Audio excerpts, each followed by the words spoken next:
ધારીની સેવાકીય જાણીતી સંસ્થા બજરંગ ગ્રુપ દ્વારા દશેરા તહેવારને લઈને જનતા તાવડાનું આયોજન કરવામાં આવ્યું છે। ધારીની મેઇન બજાર યોગી ચોક ખાતે બજરંગ ગ્રુપ નામની સંસ્થા દ્વારા જનતા તાવડો ખુલ્લો મૂકવામાં આવ્યો હતો। બજરંગ ગ્રુપ સેવાકીય સંસ્થા દ્વારા છેલ્લા 20 વર્ષથી અવિરતપણે આ કામગીરી કરવામાં આવે છે। નહીં નફો નહીં નુકસાન કે ગરીબોના ઘર સુધી મીઠાઈ પહોંચે તે મુખ્ય લક્ષ્ય સાથે આ જનતા તાવડાનું આયોજન કરવામાં આવે છે। હરે ગામમાં વસતા ગરીબ પરિવાર સુધી તહેવાર નિમિત્તે મીઠાઈ પહોંચે મુખ્ય હેતુ સાથે જનતા તાવડાનું આયોજન થાય છે। ધારીના સંઘરાજકા પરિવારના સહયોગથી આ કામગીરી થાય છે અને માત્ર સવારના 8 વાગ્યાથી બપોરના 2 વાગ્યા સુધીમાં અંદાજે 500 કિલો કરતાં પણ વધુ મીઠાઈનું વિતરણ કરવામાં આવે છે। બજરંગ ગ્રુપની કામગીરી ખરેખર સરાહનીય છે।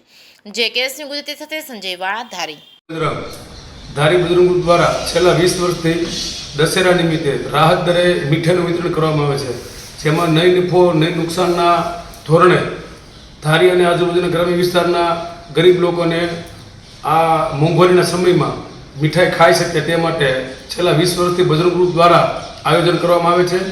આમાં જે અમારે ખોટ જાય છે, જે કંઈ નુકસાની થાય છે એ દર વર્ષે નુકસાની સંઘરાજકા પરિવાર દ્વારા આપવામાં આવે છે। કેટલા લોકો લાભ લે છે? આમાં લગભગ 300 થી 350 પરિવારો લાભ લે છે।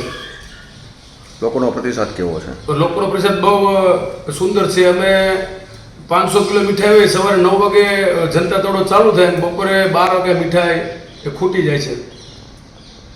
નમસ્કાર, હું ધર્મેન્દ્ર લહેરુ, બજરંગ ગ્રુપ સદસ્ય।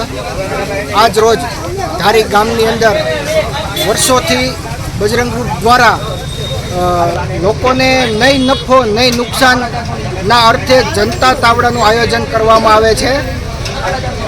સંઘરાજકા પરિવાર દ્વારા અમને સહયોગ મળે છે અને બજાર કરતાં 50% ભાવે અમે અહીં મીઠાઈનું વિતરણ કરી અને દરેક ગરીબો પોતાના ઘરે દશેરાનો ઉત્સવ મનાવી શકે એના માટે બજરંગ ગ્રુપ સતત કાર્યરત છે અને સતત કાર્યરત રહેશે।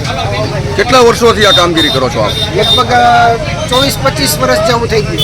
જનતાનો કેવો પ્રતિસાદ મળે છે? જનતાનો ખૂબ સારો પ્રતિસાદ આપે છે। અમારે અહીંયા સવારે 9 થી 12 વાગ્યા સુધીમાં તમામ માલ ખતમ થઈ જાય છે। પહેલાં અમારું વેચાણ થાય છે, પછી લોકો અમારી ત્યાં માલ ન હોય તો બીજે લેવા જાય છે।